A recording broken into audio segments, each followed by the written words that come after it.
Hello friends, welcome to పల్లవి వంటిల్లు. ఈరోజు పచ్చి బొప్పాయి నిల్వ పచ్చడి ఎలా తయారు చేయాలో చూద్దామండి.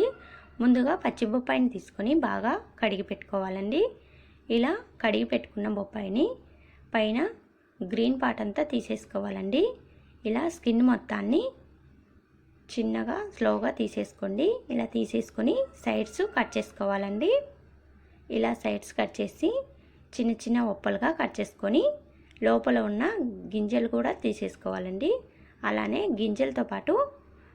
గింజలతో ఉన్న స్కిన్ కూడా కొద్దిగా తీసేసుకొని ఇప్పుడు వీటిని చిన్న చిన్నగా తురుముకోవాలి. తురిమి పెట్టుకున్న పచ్చిబొప్పాయి తురుము 1 కప్పు తీసుకున్నాను. 1 కప్పు పచ్చిబొప్పాయి తురుముకి 1 స్పూన్ సాల్ట్ వేసుకోవాలి. ఇందులోనే 1 స్పూన్ కారం ఘాటుగా ఉంటే 1 స్పూన్ వేసుకోండి, లేదంటే 2 స్పూన్లు వేసుకోండి. ఇందులోనే 1 స్పూన్ ఆవాలు మెంతులని వేయించుకొని పొడి చేసుకొని వేసుకోవాలి. అలానే 1/2 స్పూన్ జీలకర్ర పొడి వేసుకొని బాగా కలుపుకోవాలి. ఇలా మొత్తాన్ని బాగా కలుపుకోవాలండి. ఇలా కలుపుకొని పక్కకు పెట్టుకోవాలి. ఇప్పుడు స్టవ్ పై ఒక కడాయి పెట్టుకొని 2 స్పూన్లు ఆయిల్ వేసుకోవాలి. ఆయిల్ కొద్దిగా హీట్ అయ్యాక 10 వెల్లుల్లి రెప్పలు వేసుకోవాలి. ఇవి కొద్దిగా ఫ్రై అయ్యాక ఇందులో 1 స్పూన్ జీలకర్ర వేసుకోవాలి. అలాగే కొద్దిగా కరివేపాకు వేసుకొని ఇప్పుడు ఇందులో 1/2 స్పూన్ ఇంగువ కూడా వేసుకొని ఫ్రై చేసుకోవాలండి.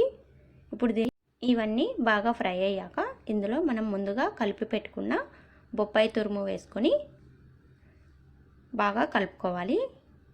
ఇలా మంటని లో ఫ్లేమ్లో పెట్టి ఒక 5-10 నిమిషాలు బాగా కలుపుకుంటూ ఫ్రై చేసుకోవాలండి.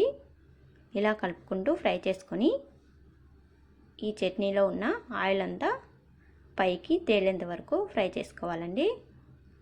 ఇలా ఫ్రై చేసుకొని స్టవ్ ఆఫ్ చేసుకొని ఒక బౌల్లోకి తీసుకోవాలండి. ఇది పూర్తిగా చల్లారాక ఒక డబ్బాలో స్టోర్ చేసి పెట్టుకుంటే నెల రోజుల వరకు నిల్వ ఉంటుంది.